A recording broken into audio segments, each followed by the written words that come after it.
4를 시작하고요. 자, 이번에는 여기 단기 투자 자산 설명해 드릴게요. 단기 투자 자산. 자, 단기 투자 자산의 목적은 이 투자라는 용어 자체가요. 투자라는 말 자체가 이익이 날 수도 있고 손해도 날 수 있습니다. 그걸 뜻하는 거예요. 투자라는 뜻 자체가요. 자, 그러다 보니까 투자 자산은 단기 수익을 목적으로 해서 투자하는 것을 말하고 있답니다. 자, 그 다음에 첫 번째 이 단기 금융상품. 여러분이 지금 기억해 두셔야 될 건 단기 금융상품에는 지금 은행권에서만 먼저 얘기해 드릴게요. 대표적인 금융상품은 우리가 잘 알고 있는 정기 예금이라는 거예요. 그 다음에 정기 적금이 단기 금융상품의 대표적인 항목이다. 이렇게 알고 계시면 되렵니다. 그 다음에 여기 단기 매매증권. 단기 매매증권의 대표적인 것은 우선 주식. 여러분이 회계 1급 과정까지는 주로 평가, 자격시험 문제로도 설명으로도 제일 많이 등장하는 게 주식으로 이제 설명을 해드릴 거예요. 근데 여기 주식만 있느냐면 아니요, 채권도 있어요. 이 채권은 크게 세 가지로 구분해요. 국채라고 얘기하는 것은 국가가 발행하고 국가가 지급을 보증하면서 돈을 이걸 채권을 사는 사람한테 빌리는 행위, 그게 국채라고 보통 부르는 것들이고요. 그 다음에 또 뭐가 있느냐면 공채, 공개 채용한다는 뜻 아니에요. 이건 지방자치단체나 공공기관에서 그 기관에서 지급을 보증하면서 자기네들이 또 돈을 필요로 해서 발행하는 걸 공채라고 부른답니다. 국채, 공채, 그 다음에 사채. 사채는 아까 말씀드렸던 것처럼 회사가 발행을 하고 회사가 돈도 필요할 때 있겠죠. 사채, 채권을 발행해서 자금을 조달하는 걸 얘기합니다. 그래서 단기 매매 증권에는 주식이나 채권이 있다. 채권의 종류에는 국채, 공채, 사채 이런 것들이 있더라. 단기 대여금은 돈 대여, 빌리는 게 아니에요. 여러분이 대여한다고 하지만 책 같은 경우 대여할 때 도서관에서요. 대여는 누구 입장이에요? 도서관의 입장에서 대여하는 거고 여러분들은 대여를 받는 거예요. 아시겠죠? 그래서 단기 대여금은 1년 이내 되돌려 받을 것을 목적으로 거래처나 타인한테 빌려주는 거, 그때 우리가 기록하면 뭐라고 기록해야 된다? 단기 대여금 이렇게 기록하시면 돼요. 자, 그 다음에 중요한 건 이제 여기서부터가 또 중요해져요. 여기 매출채권. 이 매출채권은 우선 여기 보시게 되면은 매출채권이라는 채권이 있었고, 그 다음에 여기 기타 채권이라고 하는 채권이 있어요. 둘 다 채권이죠. 그죠? 근데 이 매출채권은요, 이 매출채권은 우리 회사에서 상품이나 제품을 팔고 아직 돈을 못 받은 경우에요. 자, 상품, 우리 이제 상품을 하기로 했으니까 상품을 팔고서는 아까 얘기했던 것처럼 우리 상품을 팔았으니 현금을 받을 수도 있고요. 보통 예금으로 이체 받을 수도 있어요. 그 다음에 아까 배웠던 당좌 수표를 받을 수도 있고요. 이렇게 받고 나면은 더 이상 신경 쓸 필요가 있다 없다? 없단 말이에요. 근데 상대 거래처가 외상 그러면 이거 뭐라고 기록해야 되겠죠. 돈 받을 거 있다고. 그럼 여기 돈 받을 거 있다 외상 뭐라고 표시하라고 되어 있어요? 기록하라고. 외상 매출금이라고 되어 있는 거 보이시죠? 자, 우리 상품 팔았어요. 여기 매출이라는 뜻은 매는 상거래 행위를 뜻해요. 매가 한자어로 상거래를 뜻하는데 출이라고 하면 내 것을 줬다는 뜻이에요.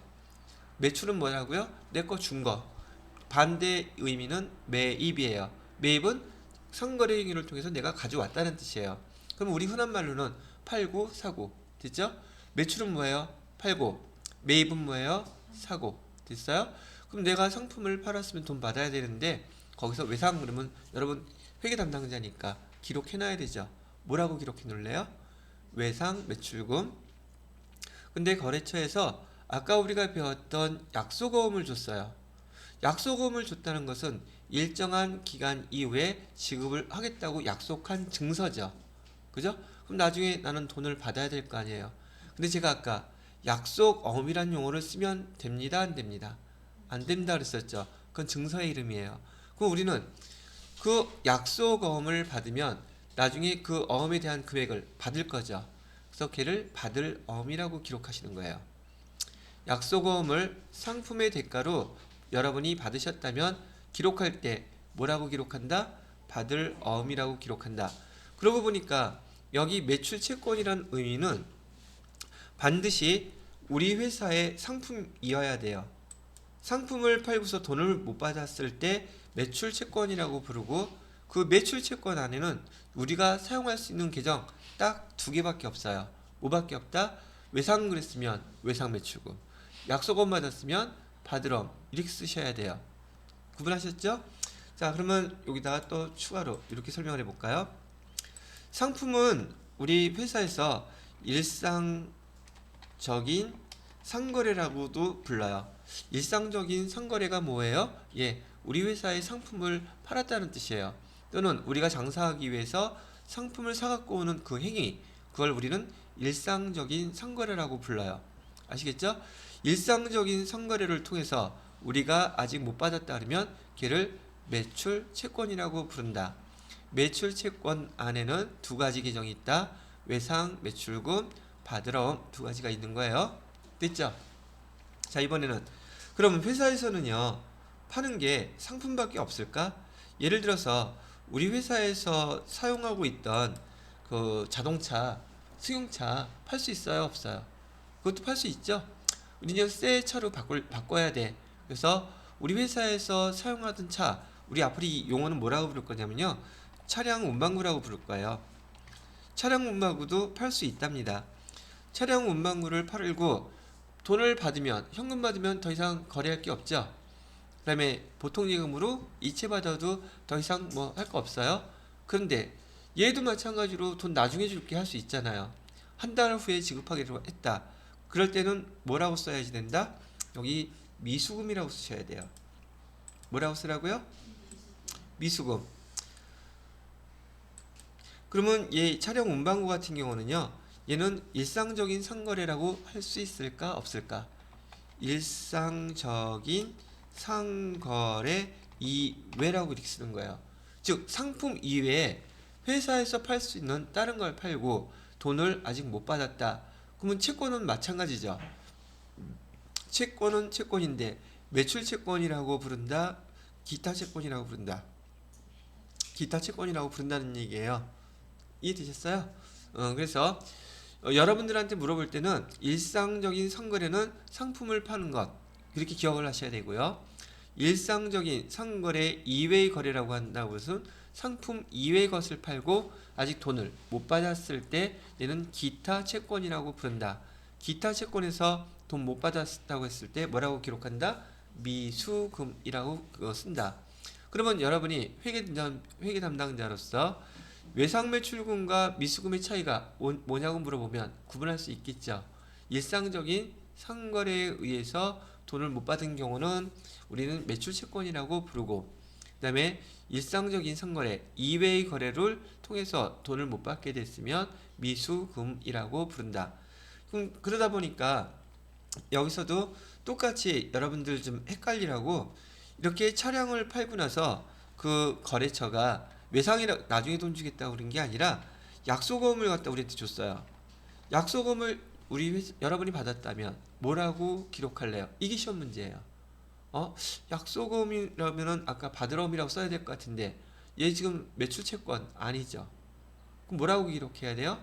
약속금을 받았다 할지라도 그냥 미수금이라고 씁니다. 받을어음이라고 쓸 수 있는 거는 반드시 매출채권일 때만, 그때 받을어음 쓸 수 있어요. 여기 지금 일상적인 상거래 이외, 또 다른 말로 상품 이외의 것을 팔고 돈을 못 받았는데 약속금을 대신 받았다? 그래도 미수금이에요. 아시겠죠? 그래서 시험 문제 여러분이 회계 1급까지, 이건 회계 1급에서 시험 문제가 자주 나오는 것들이에요. 회계 2급에서는 잘 안 나와요. 근데 어차피 지금 계정들을 배우실 거고, 또 여러분들이 앞으로도 계속 공부를 하셔야 될 거기 때문에 계정 설명하면서 미리 알려드리는 거예요. 아시겠죠? 자, 그 다음에는 뭐가 있느냐? 이 선급금이라는 게 있어요. 자, 이 선급금은요, 보통 우리 재고자산 밑에 나와 있는 재고, 즉 상품이나 제품 원재료 이런 것들 있죠. 이런 걸 사오기로 계약을 하고 계약금을 주는 경우가 상거래선 일반적이에요. 여러분이 알고 있다시피 상품을 사갖고 오기라고 돈을 먼저 계약금을 준다. 일반적으로 몇 퍼센트를 먼저 주는 게 계약금이라고 알고 있어요. 10% 똑같아요. 아시겠죠? 물론 얘는 계약 조건에 따라서 상품을 사고 팔고 하는 당사자끼리 계약금을 얼마를 해도 상관은 없습니다. 근데 보편적으로 10% 계약금 줬을 때 계약금을 줬다는 것은, 자, 여기도 또 계정이 하나 또 설명할 게 있는데요. 여기 앞에 미자 있죠? 미자라고 되어 있는 거, 한자어로 이 미자는 아직이란 뜻이에요. 무슨 뜻이라고요? 아직. 아직. 우리 회계에서 이 미자 들어간 계정, 선자 들어간 계정 아주 많이 사용하거든요. 지금 하나 구분을 미리 한번 해봐 드릴게요. 이 선자 들어간 거, 선자는 이미, 벌써 이런 뜻이에요.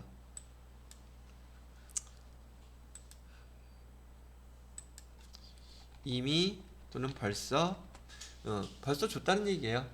자, 그렇다 그러면은 선자가 들어간 것은 이미, 벌써 지급을 했다는 뜻이긴 한데, 보통 우리가 일상생활에서 하는 용어로는 선불이라는 개념이에요. 선불. 그러면 급자는요? 급자는 지급할 때 급자예요. 그러면 그 선자하고 급자하고 연결해서 용어를 설명해 보면 이미 아니면 벌써 돈을 지급했다는 뜻이죠. 왜 내가 상품을 받지도 않았는데 돈을 주지? 미쳤나? 아니죠.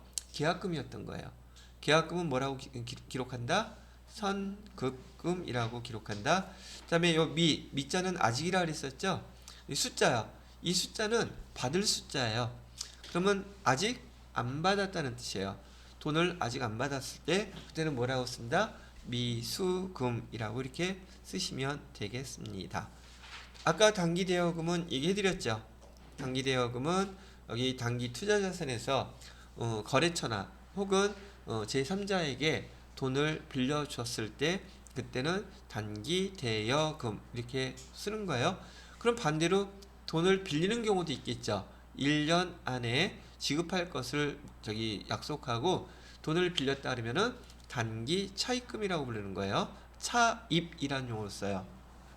이것도 부채 개정할 때 또 설명을 할 거긴 하겠지만 상대적인 뜻이니까 이 반대되는 그 계정의 이름은 단기 차입금이라고 쓸 거예요.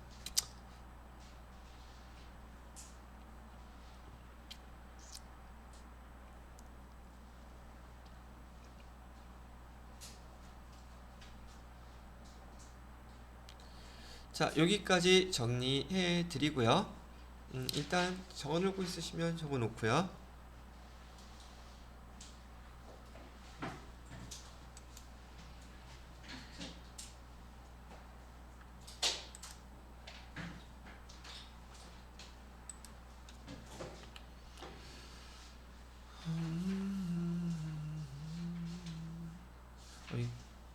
글씨가 다 안 써지네.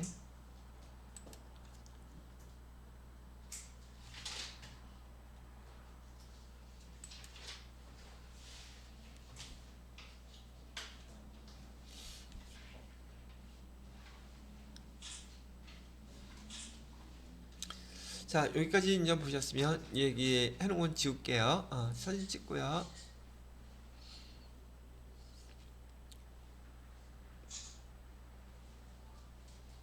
자, 지우겠습니다. 자, 다음에는 재고자산 해드릴게요. 여기 재고자산은 아까 목적이 지금 판매 목적으로 갖고 있는 게 재고자산입니다 라고 얘기를 해드렸거든요.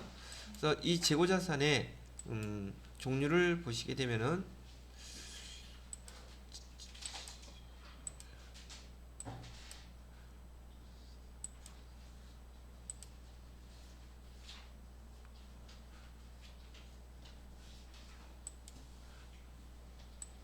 자, 재고자산은요, 지금 우리 회계 원리와 회계 2급 정도 수준에서는 상품이 대표적인 판매 목적으로 갖고 있는 재고자산이에요. 근데 여러분이 회계 1급 정도 이제 나가시게 되면, 제조업을 한다는 전제 조건에서 제조업이면서 법인이면서 그다음에 주식회사라는 그 회사에 다닌다는 전제 조건으로 시험 문제가 출제가 된다는 뜻이에요. 그러면 그때는 제품을 다룰 거예요. 근데 아까 얘기했던 거죠. 제품, 그다음에 얘는 완성품이고요. 공장에서 만들어진 완성품. 그러면 만들어지는 과정에 있는 용어는 뭐라고 부른다 그랬었어요? 제공품이라고 불러요. 그다음에 원재료, 아까 썼던 내용들이에요. 그다음에 저장품까지 하나만 더 얘기를 해드릴게요. 이해하기 쉽게 저장품이라고 하면 지금 재고자산이라는 것은 판매 목적으로 갖고 있다 그랬죠. 판매 목적으로 갖고 있다 보니까 지금 우리 왔다 갔다 하다 보면 주유소 있잖아요. 주유소 지하에 뭐가 있죠? 이런 탱크가 있겠죠. 거기서 그걸 다 저장을 해놨죠. 왜 저장을 해놨어요? 더울 때 거기 들어가서 수영하려고? 아, 근데 가끔 쥐들이 거기서 수영하더라고요. 하여튼 그 판매 목적으로 갖고 있는 거죠. 그래서 저장품에는 여러 가지 내용들이 있는데요. 지금 여러분 회계 원리 정도 수준에서 먼저 이해하시는 거니까 그거 하나 참고로 알아두시고, 저장품도 왜 저장을 해놨다? 판매 목적으로 저장하고 있어서 재고 자산에 속하는 것입니다. 이렇게 설명을 해드리는 것이랍니다. 됐죠? 자, 그래서 지금 오늘 수업에서는 지금 여러분 교재 15페이지에 기업의 재무 상태라고 설명을 하면서 지금 기업의 재무 상태 중에서 그게 자산은 유동자산과 비동자산, 여러분 거에는 이런 거 구분되어 있지 않아요. 근데 궁극적으로 여러분 이거를 지금 외워놓고 암기해놓고 있으셔야 되기 때문에 그냥 얘를 건너뛰고서는 이거부터 설명해 드리는 거예요. 그래서 재무상태표는 뭘로 기억한다? 제가 기록해 드리는 이걸로 그대로 기억을 하고 계셔야 됩니다. 아시겠죠? 자, 그렇게 해 주시기 바라고요. 오늘은 여기 자산 중에서 유동자산에 대한 것만 정리를 마무리 딱 짓도록 하겠습니다. 아시겠죠? 그 다음에 내일은 비유동자산하고 부채하고 자본계정 정리해 두도록 하겠습니다. 됐습니까? 네, 여기까지. 그러면